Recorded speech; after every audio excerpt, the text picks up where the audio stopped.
Sifa na utukufu apewe yeye alioketi mahali pa juu palikoinuka. Mungu Mwenyezi, mfalme wa wafalme, aliumba vitu vyote vinavyoonekana na visivyoonekana. Heshima na uwezo na yeye milele hata milele. Nakusalimu ndugu yangu popote ulipo, amani ya Mungu iwe nawe. Kwa majina naitwa Justin Potas Likwelile. Nakukaribisha katika chaneli yetu hii ambayo tunakwenda kufundishana mambo mbalimbali ya kuhusu imani thabiti juu ya uweza wa Mwenyezi Mungu dhidi ya maisha ya mwanadamu. Leo tutakwenda kuzungumzia kwa kina sana kuhusu Pasaka. Tutakwenda kuzungumza na kuelewa kwa kina zaidi nini maana ya Pasaka. Lakini kwanza lazima tuelewe pia, tunapokwenda kuzungumzia nini maana ya Pasaka, tutakwenda kujifunza pia kujua kuna aina ngapi za Pasaka. Tuanze kwanza na maana halisi ya Pasaka ni nini. Neno Pasaka limetokana na neno la Kiingereza pass over, ikiwa ina maana kuvuka juu. Yaani pass over ikiwa ina maana kuvuka juu. Hiyo ndo maana ya kwanza ya Pasaka. Lakini pia maana ya pili ya Pasaka ni sherehe ambayo walikuwa wakisherekea Wayahudi, ambayo sherehe hii ilikuwa inahusu ukombozi, waliokombolewa wao kutoka nchi ya Misri kurudi nchini kwao Kanaani. Lakini maana ya tatu kuu ya Pasaka, ambayo ndo maana ya msingi sana ambaye mtu anapaswa kuielewa pia, tunasema maana ya tatu, Pasaka ni mnyama aliyotumika au mwanakondoo aliyechinjwa kwa ajili ya kuwakomboa wana wa Israeli kutoka nchi ya Misri kwenda nchi yao ya Kanaani. Kwa hiyo hizi ndo maana kuu za Pasaka tatu. Katika tafsiri ukisoma za maana zinalenga maana hizo tatu, na maana ya mwisho ndo maana kuu zaidi, ambayo ya tatu tunasema ni ukombozi. Ni mnyama aliyetumika katika ukombozi kuwakomboa wana wa Israeli kutoka nchi ya Misri kwenda katika nchi yao ya Kanaani. Lakini pia tuangalie kuna aina ngapi za Pasaka. Jibu kwamba kuna aina kuu mbili za Pasaka. Pasaka ya Agano la Kale na Pasaka ya Agano Jipya. Sasa tutaanza kuzungumzia zaidi Pasaka ya Agano la Kale, maana ndo msingi wa mwanzo wa Pasaka. Pasaka ya Agano la Kale ni Pasaka ya aina gani? Pasaka ya Agano la Kale ni Pasaka ambayo ya ukombozi wa wana wa Israeli kutoka Misri. Kuna wakati wana wa Israeli walikuwa Misri utumwani zaidi ya miaka mingi sana. Waliteseka sana katika kazi mbalimbali, yani wa Misri waliwafanya wa Israeli kuwa watumwa wao. Kwa hiyo katika kuteseka kule kwa kipindi kirefu, kwa mateso mbalimbali waliokuwa wanayapitia, na hili ilikuwa ni taabu sana kwa taifa hili la Mungu ambalo alilichagua kama taifa lake teule, lilikuwa likipitia wakati mgumu sana wakati lilipokuwa huko nchini Misri ya kale. Mungu akaandaa mpango wa kuwakomboa wana wa Israeli kutoka mikononi mwa Farao. Mpango huu ulihusu kuwatoa katika nchi ya utumwa ile ya Misri, kuwarudisha nchi yao ya Kanaani. Kwa hiyo ukisoma katika maandiko kwa kina zaidi, tunaona Mwenyezi Mungu alizungumza na kiongozi wa wana wa Israeli, Nabii Musa, namna gani anaweza akawakomboa wana wa Israeli, kuwatoa nchi ya Misri kuwarudisha nchini au nchi yao ya Kanaani. Unaona Mwenyezi Mungu aliwapa masharti kadhaa wana wa Israeli, lakini katika sharti ambalo mojawapo kubwa zaidi ambao waliopewa, au Musa alielekezwa maelekezo makubwa ya mwisho ya kuwaondoa wana wa Israeli kutoka nchi ya Misri kwenda nchi yao ya Kanaani, aliwaambia watwae mwana kondoo. Huyu mwana kondoo alitumika kama sadaka au dhabihu ya damu yake ilihusika katika kupaka miimo ya milango ya wana wa Israeli, ili malaika wa mauti anapofika awaue wazaliwa wa kwanza wa Wamisri ili Farao apate kuwaruhusu wana wa Israeli warudi katika nchi yao ya Kanaani. Kwa hiyo ukiangalia pale kwa kina zaidi, Mungu alimpiga Farao kwa mapigo 10, lakini pigo la mwisho kubwa zaidi ni ile la wazaliwa wa kwanza kufa au kuuawa, ambao ndio pigo la mwisho ambalo Farao anawaruhusu sasa wana wa Israeli watoke nchi yao, watoke nchi ya Misri waende nchi ya Kanaani. Tunaona Musa anapewa hayo maelekezo na Mwenyezi Mungu, atoae mnyama ama kondoo ambaye ni Pasaka kwa maana nyingine, kwa tafsiri niliyoitoa pale. Huyo mnyama alikuwa anaitwa Pasaka. Kwa hiyo tunaona wana wa Israeli wakatii hilo agizo la Mwenyezi Mungu. Musa na wana wa Israeli kwa ujumla wakatii hilo agizo la Mwenyezi Mungu. Akatwaliwa yule mnyama kondoo, akachinjwa. Ile damu ikapakwa kwenye miimo ya milango yao. Japo kuna baadhi ya wana wa Israeli walikeuka amri ile, hawakutii ile amri, hawakupaka zile damu. Kwa hiyo malaika wa mauti alipofika, aliangamiza wazaliwa wa kwanza wote wa Misri. Lakini pia na baadhi hata ya wale ambao waliokeuka masharti hayo ambao Mwenyezi Mungu alimwagiza mtumishi wake Musa, na wana wa Israeli kwa ujumla wanao waliangamia kwa ujumla. Ndipo sasa Farao akawaruhusu wana wa Israeli kutoka nchi ya Misri kurudi nchi yao ya Kanaani, nchi ya ahadi. Lakini kwa sababu tunaona mpango mkakati wa Mungu hapo ulikuwa ni uokovu wa kuokoa wana wa Israeli watoke nchi ya Misri kwenda nchi ya Kanaani. Baada ya kufanikisha mpango huu, wana wa Israeli kwa shangwe, kwa sababu wametoka kwenye mateso utumwani, wakaanza kuadhimisha sherehe ya Pasaka. Yaani wakaanza kusherekea Pasaka.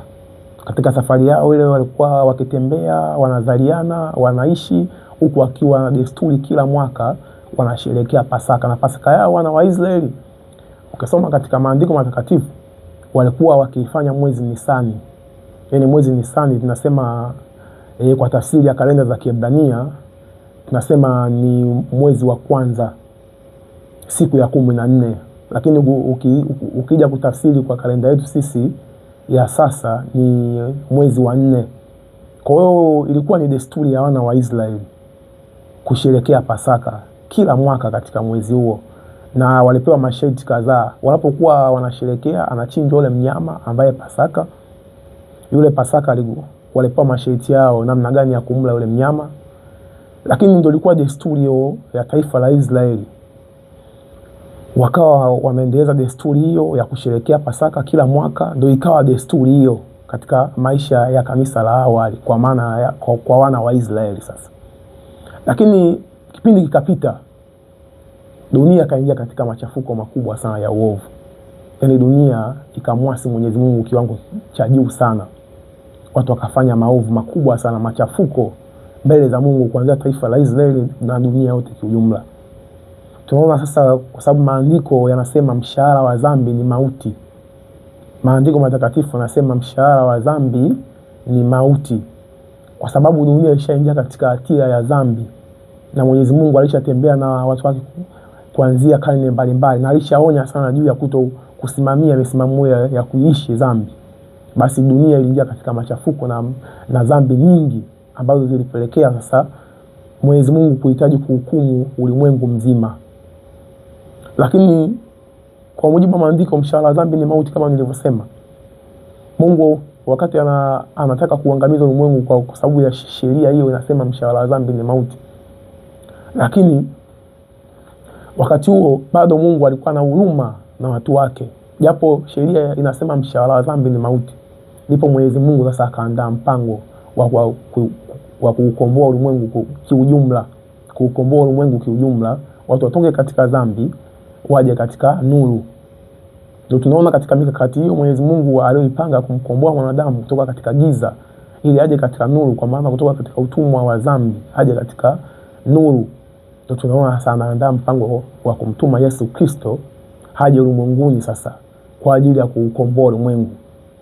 Ukisoma katika kitabu cha Yohana 3:16, maandiko yanasema kwa maana jinsi Mungu alipenda ulimwengu hata akamtoa mwanae wa pekee ili kila mtu amwaminie asipotee bali apate uzima milele.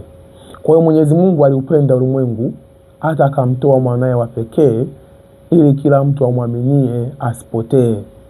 Na ukisoma katika maandiko, nimejaribu kuzungumzia hapa Agano la Kale, jinsi utaratibu wa ibada jinsi ulivyokuepo, kwamba hakuna ukombozi bila damu. Yaani Mungu wakati anaandaa mpango wa kumkomboa mwanadamu, kumtuma Yesu ulimwenguni, Yesu alikuja kwa ajili ya upatanisho. Yaani sisi wanadamu tuliomwasi Mwenyezi Mungu, waliomwasi Mwenyezi Mungu, ili Mungu Yesu atupatanishe sisi na Mwenyezi Mungu. Sasa ukisoma katika Agano la Kale kule Torati ya Musa, vile vitabu vile vitano vya Torati ya Musa, kitabu cha Mwanzo, Kutoka, Kumbukumbu la Torati, Mambo ya Walawi, Hesabu, tunaona utaratibu wa watu ili wasamewe dhambi zao wakifanya maovu. Alikuwa anachukuliwa mnyama, anatolewa kama sadaka. Yaani akishachinjwa ule mnyama, mtu anasafishwa dhambi zake kupitia damu ya ule mnyama, aidha kondoo, mbuzi. Ilikuwa inafanywa hivyo kwa sababu ili mtu apatanishwe lazima damu ichinjwe, mnyama achinjwe, damu ile itumike kwa ajili ya upatanisho. Kwa hiyo ndio ilikuwa desturi hivyo, na utamaduni ulikuwa hivyo, na utamaduni huo au imani hiyo ilikuwa ikiongozwa zaidi. Mungu aliwaeka makuhani, kuhani wa kwanza katika taifa la Israeli na Haruni. Haruni ndio alikuwa kuhani wa kwanza kutoka kabila la Walawi. Huyo ndio alikuwa akisimamia utaratibu huo, na baadaye kaendelea hivyo mpaka ukoo ule wa kabila la Walawi wakaendeleza kazi yao kubwa, ikawa katika utumishi wa ukuhani. Kwa hiyo akawa hivyo, mtu akiingia katika dhambi ili apatanishwe na Mungu, basi lazima atolewe sadaka, mnyama achukuliwe, achinjwe ili yule mtu apatanishwe na Mwenyezi Mungu. Sasa kipindi cha Yesu, dunia nzima iliingia katika dhambi, yani ulimwengu wote ulikosa. Kwa hiyo tena ilikuwa sio kwa wana wa Israeli, ilikuwa kwa ajili ya ulimwengu mzima. Ndipo Mwenyezi Mungu sasa anaandaa mpango wa kumtuma Yesu Kristo kwa ajili ya kukomboa ulimwengu. Nakumbuka maandiko yanasema mshahara wa dhambi ni mauti. Sisi wote binadamu tutakuwa tuangamie wote, tuuawe. Mungu akaachilia neema. Yaani tafsiri ya neema, Mungu alipoiachilia kwetu. Neema ni kitu ambacho unapewa lakini haukustahili kupewa. Yaani unapewa lakini haukustahili kupewa, ni kwa neema tu. Yaani neema tu. Kwa hiyo neema ikaachiliwa. Yesu anakuja ulimwenguni kufa msalabani kwa ajili ya ulimwengu mzima. Kwa hiyo kwa sababu tunaona Agano la Kale, uokovu waliofanywa wana wa Israeli kutoka nchi ya Misri kwenda nchi ya Kanaani, alitumika mnyama ambaye ni Pasaka wa Agano la Kale. Yesu anatolewa sadaka au dhabihu ya kukomboa ulimwengu mzima, sio tu kwa taifa la Israeli, ulimwengu mzima. Na kwa mujibu wa maandiko, uokovu wa Agano Jipya unamzungumzia Yesu pia, naye ni Pasaka. Yaani Yesu anazungumzwa ni Pasaka wa Agano Jipya. Ukisoma katika kitabu cha Wakorintho wa kwanza 5:7 inasema Yesu Kristo ni Pasaka. Kwa hiyo kwa namna moja ama nyingine, neema hii ya Mwenyezi Mungu ilivyoruhusiwa kwetu, Yesu anakufa msalabani kwa ajili ya ulimwengu mzima. Sasa tunaona baada ya kufa msalabani ndio neema ikaingia kwa wanadamu sasa. Kwa hiyo Yesu ni Pasaka na alitolewa msalabani, alikufa kwa ajili ya ulimwengu mzima. Sasa baada ya Yesu kufa, tunaona baadhi ya utaratibu ulibadilika.